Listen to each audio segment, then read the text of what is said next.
Good evening traders, good evening investors. ഇത് സിയാദ് ഇല്ലിക്കൽ. എല്ലാ ദിവസവും വൈകിട്ട് 7 മണിക്കുള്ള മാർക്കറ്റ് ന്യൂസിലേക്ക് കിടക്കാം. ന്യൂസിലേക്ക് കിടക്കും മുമ്പ് നമ്മുടെ ചാനൽ നിങ്ങളെ എല്ലാ ട്രേഡിംഗ് സുഹൃത്തുക്കൾക്കും ഷെയർ ചെയ്യുക, ഫ്രണ്ട്സ് ആൻഡ് ഫാമിലിയിലേക്കും ഷെയർ ചെയ്യുക. എല്ലാവർക്കും ഉപകാരമുള്ള രീതിയിൽ നമ്മൾ ഗ്ലോബൽ കാര്യങ്ങളും ലോക്കൽ ക്യൂസുകളെല്ലാം തന്നെ ഉൾപ്പെടുത്തുന്നുണ്ട്. നിഫ്റ്റിയിലേക്ക് വരുമ്പോൾ നിഫ്റ്റി ഇന്ന് 25,000 വീണ്ടും ശക്തമായ രീതിയിൽ പോസിറ്റീവിൽ ക്ലോസ് ചെയ്തു. Index, heavy weight, financial, banking കമ്പനീസിൻ്റെ ശക്തമായിട്ടുള്ളൊരു പിന്തുണയാണ് നിഫ്റ്റിയിൽ. ഇന്ന് ഈവൻ റിലയൻസിൻ്റെ 3% ഫോൾ ഉണ്ടായിട്ട് കൂടിയും നിഫ്റ്റീനെ ഇത്ര നല്ല രീതിയിൽ ക്ലോസിങ് 3 ദിവസത്തെ ഇടവേളയ്ക്ക് ശേഷം നൽകാനായിട്ട് സാധിച്ചത്. നിഫ്റ്റിയുടെ ചാർട്ട് കാണുമ്പോൾ വളരെ ട്രിക്കി ആയിട്ടുള്ള മാർക്കറ്റ് ആയിരുന്നു എന്ന് നമുക്ക് കൺഫേം ആവും. ചാർട്ട് കാണാം. ഓപ്പൺ റേഞ്ച് 5 മിനിറ്റിൻ്റെ കണ്ടിന്യൂസ് 4 ക്യാൻഡിൽ റെഡിൽ ക്ലോസ് ചെയ്തു. 24,800 സപ്പോർട്ട് എടുത്തു.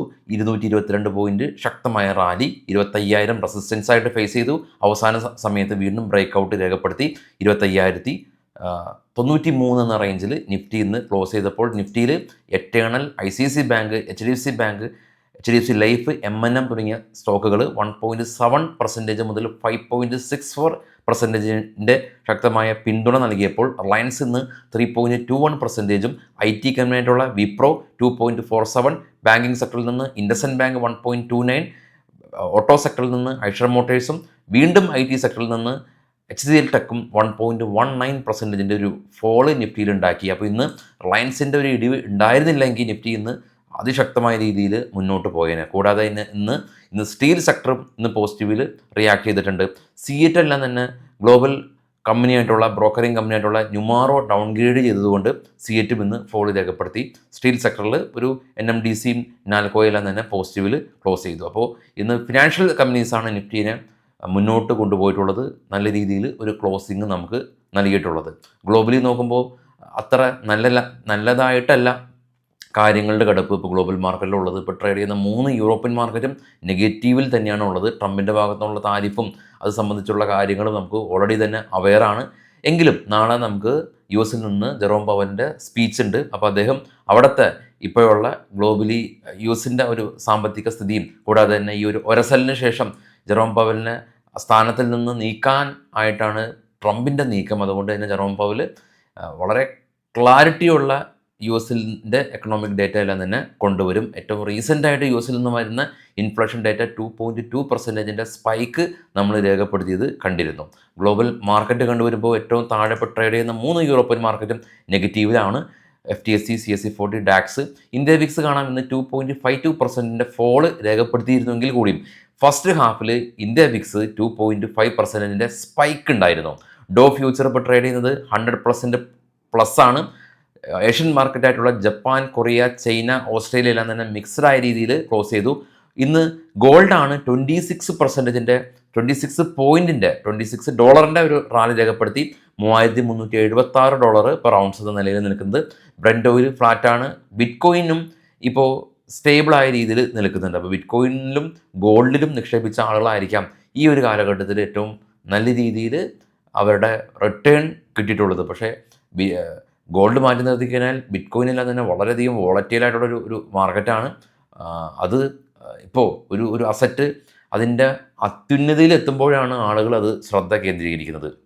ഇതേ ബിറ്റ്കോയിനും 30,000 റേഞ്ചിൽ ട്രേഡിങ്ങിൽ അവൈലബിൾ ആയിരുന്നു, അല്ലെങ്കിൽ ഇൻവെസ്റ്റ്മെൻറ്റിന് അവൈലബിൾ ആയിരുന്നു. ഇപ്പോൾ അത് അതിൻ്റെ ഓൾ ടൈം ഹൈ എത്തി. ഗോൾഡും ഓൾമോസ്റ്റ് സിമിലറാണ്. ഗോൾഡും നമുക്ക് SGBC എല്ലാം തന്നെ സുലഭമായിരുന്നു. ഇപ്പോൾ SGBC ഇല്ല. നമുക്കിപ്പോൾ ഗോൾഡ് മ്യൂച്വൽ ഫണ്ടും അല്ലെങ്കിൽ ഗോൾഡ് ബീസുമാണ് ബൈ ചെയ്യാനായിട്ട് ഉള്ളൊരു മാർഗം. പക്ഷേ അണ്ടർലൈങ് അസറ്റായിട്ടുള്ള ഗോൾഡ് ഇപ്പോൾ ഓൾ ടൈം ഹൈയിൽ എത്തിയപ്പോഴാണ് നമ്മൾ ഗോൾഡിൽ ഉള്ള ഇൻവെസ്റ്റ്മെൻറ്റ് മിസ്സായ ഒരു കാര്യം നമ്മൾ കണ്ടത്. ഇതുപോലെ തന്നെയാണ് പല സ്റ്റോക്കുകളും. അപ്പോൾ അണ്ടർ വാല്യൂ ആയിട്ടുള്ള സ്റ്റോക്കുകളെല്ലാം തന്നെ കണ്ടുപിടിക്കാനായിട്ട് നമ്മൾ സ്റ്റോക്കിലെ ഫണ്ടമെൻ്റൽ അനാലിസിസുകൾ വളരെയധികം അഭികാമ്യമാണ്. അപ്പോൾ അതിനെക്കുറിച്ചുള്ള പഠനം വളരെയധികം അഭികാമ്യമാണ്. ഓരോ സ്റ്റോക്കിനെയും അതിൻ്റെ ഈ ഇൻഡെപ്ത് ആയിട്ടുള്ള അതിൻ്റെ ഫിനാൻഷ്യൽ പാരാമീറ്റേഴ്സും എല്ലാം തന്നെ ഒരു ചാർട്ടേഡ് അക്കൗണ്ട് ചെക്ക് ചെയ്യും പോലെ ചെക്ക് ചെയ്തില്ലെങ്കിൽ കൂടിയും അതിൻ്റെ വളരെ ബേസിക് ആയിട്ടുള്ള ഫണ്ടമെൻ്റൽ പാരാമീറ്റേഴ്സ് ഒരു ട്രേഡ് ചെയ്യുന്ന ഒരാൾ എന്ന നിലയിൽ നമ്മൾ അറിഞ്ഞിരിക്കേണ്ടത് വളരെയധികം ആവശ്യകത ഉള്ള ഒരു കാര്യം തന്നെയാണ്. അപ്പോൾ നമ്മൾ ഗ്ലോബൽ മാർക്കറ്റ് ഡിസ്കസ് ചെയ്തു. ഇനി നേരെ നമുക്ക് സ്റ്റോക്കുകളുടെ വാർത്തകളിലേക്ക് പോകാം. ഇത് ബൈസെൽ റെക്കമെൻഡേഷൻ ഒന്നും തന്നെ അല്ല. ഹാവൽസ് നെറ്റ് പ്രോഫിറ്റ് 15% ഫോളോ ചെയ്ത് 348 കോടി രൂപ, നെറ്റ് ഇൻകം 6% ഫോളായി. Eternal company net profit 90% follow ചെയ്തു, 25 കോടി രൂപയാണ് ഇത്തവണ അവർ റിപ്പോർട്ട് ചെയ്തത്. എന്നാൽ റവന്യൂ 70% അപ്സൈഡ് രേഖപ്പെടുത്തി. IDB bank net profit 17% year on year ഉയർന്ന് 2007 കോടി രൂപ കരസ്ഥമാക്കി. അൾട്രാടെക് സിമൻറ്റ് നെറ്റ് പ്രോഫിറ്റ് 49% ഉയർന്ന് 2226 കോടി രൂപ കരസ്ഥമാക്കി. BL കാഷപ്പ് കമ്പനി അവർ 910 കോടി രൂപയുടെ ഒരു ഓർഡർ അവർക്ക് ലഭിച്ചു. L&T കമ്പനി IOCLൻ്റെ ഹരിയാനയിലുള്ള പാനിപ്പട്ട് റിഫൈനറിയിൽ ഇന്ത്യയിലെ ഏറ്റവും ലാർജസ്റ്റ് ആയിട്ടുള്ള ഇൻഫ്രാസ്ട്രക്ചർ എനർജി സൊല്യൂഷൻ അവർ കൺസ്ട്രക്ട് ചെയ്യാനായിട്ടുള്ള ഒരു ഓർഡർ കമ്പനിക്ക് ലഭിച്ചു. ഒബ്രോയ് കമ്പനി റിയാലിറ്റി കമ്പനിയാണ്. നെറ്റ് പ്രോഫിറ്റ് 28% ഫോളോ ചെയ്ത് 421 CR ആണ് ഇത്തവണ നെറ്റ് പ്രോഫിറ്റ് കരസ്ഥമാക്കിയത്. റവന്യൂ 30% ഫോളോ രേഖപ്പെടുത്തി. ചോയ്സ് ഇൻ്റർനാഷണൽ 32 കോടി രൂപയിൽ നിന്ന് 48 കോടി രൂപയിലേക്ക് പ്രോഫിറ്റ് ഉയർത്തി. ടൈറ്റാൻ കമ്പനി ഡമാസ് എന്ന് പറയുന്ന UAE ബേസ് ചെയ്തിട്ടുള്ള ഒരു ജ്വല്ലറി കമ്പനിയാണ് ഡമാസ്. അപ്പോൾ അവരുടെ 69% സ്റ്റേക്ക് അക്യൂർ ചെയ്തു. Paisalo company AUM asset under management 14% year on year growth ഉണ്ടാവുമെന്ന് കമ്പനി അറിയിച്ചു. മഹീന്ദ്ര ലോജിസ്റ്റിക് കമ്പനി 9 കോടി രൂപ നഷ്ടത്തിൽ നിന്ന് ഇതവണ 10 കോടി രൂപ നഷ്ടം കൂടി. പാരമൗണ്ട് കമ്മ്യൂണിക്കേഷൻ കമ്പനി 135 കോടി രൂപ ഫണ്ട് റൈസ് ചെയ്യുന്നുണ്ട്. BML കമ്പനി 1:2 റേഷ്യോയിൽ സ്റ്റോക്ക് സ്പ്ലിറ്റ് ചെയ്യുന്നുണ്ട്. UCO ബാങ്ക് നെറ്റ് പ്രോഫിറ്റ് 10% ഉയർന്ന് 607 കോടി രൂപ കരസ്ഥമാക്കി. നെറ്റ് ഇൻട്രസ്റ്റ് ഇൻകം 7% ഉയർന്നു.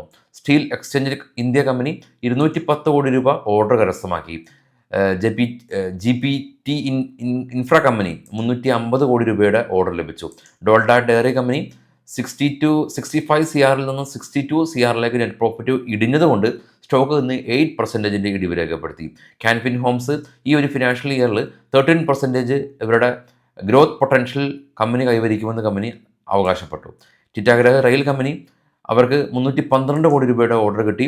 റൊസാരിയ biotech company home and personal care chemical ബിസിനസ്സിൽ അവർ ഗ്രോത്ത് ഉണ്ടാകുമെന്ന് കമ്പനിയുടെ അഭിപ്രായപ്പെട്ടു. ആരതി ഡ്രഗ് കമ്പനി ഈ ഒരു ഫിനാൻഷ്യൽ ഇയറിൽ 10 to 15% വോളിയം ഗ്രോത്താണ് കമ്പനി എക്സ്പെക്റ്റ് ചെയ്യുന്നതെന്നുള്ളതാണ് കമ്പനിയുടെ ഇപ്പോഴുള്ള ന്യൂസ്. അപ്പോൾ നമ്മൾ ഗ്ലോബലി ലോക്കലി ഉള്ള ന്യൂസുകളെല്ലാം തന്നെ ഡിസ്കസ് ചെയ്തു. ഇനി നമുക്ക് നാളെ രാവിലെ ന്യൂസുകൾ ഡിസ്കസ് ചെയ്യാനുണ്ട് 7:30. അപ്പോൾ എല്ലാ ട്രേഡിംഗ് സുഹൃത്തുക്കൾക്കും നിങ്ങൾ നമ്മളെ ചാനൽ എത്തിച്ചു കൊടുക്കുക, സബ്സ്ക്രൈബ് ചെയ്യുക, ഷെയർ ചെയ്യുക. എല്ലാ ആളുകളും മാർക്കറ്റിനെ കുറിച്ച് അവെയറായിട്ട് ട്രേഡ് ചെയ്യാനായിട്ട് നിങ്ങളെ എല്ലാ ആൾക്കാരെയും ഹെൽപ്പ് ചെയ്യുക. ഞാൻ നിങ്ങളെ ഹെൽപ്പ് ചെയ്യുന്ന പോലെ. Thank you.